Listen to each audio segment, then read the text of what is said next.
This figure shows 2 out of the 4 adjustable variables: irrigated area and fertilizer use.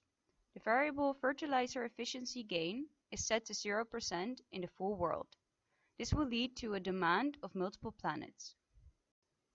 According to the population size and irrigated area, this percentage could be much higher in order to use the cropland much more efficient. Those numbers were calculated partially by this complicated model. This system used to calculate the use of resource, namely land, water, and fertilizer use. There is no need to memorize, it's simply here to indicate the complexity of the model.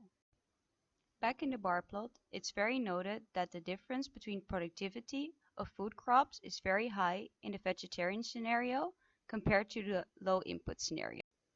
Even though the population is bigger in the low input scenario, the only compensation for the difference in production is the percentage of consumed meat, which only rises by 8%. It is hard to imagine that this makes up for the 70% decrease of productivity of food crops. Both the A1 and B1 scenarios have 7.8 billion people, and the total food production differs 6 billion tons per year. But in both cases, the average consumption is bigger than 2,800 calories per capita per day.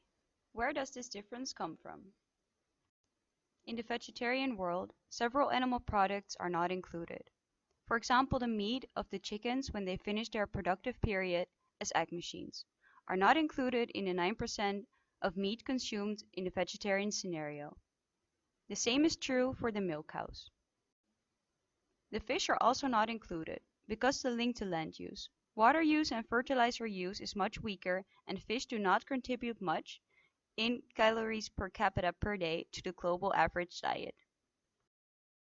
Created using Powtoon.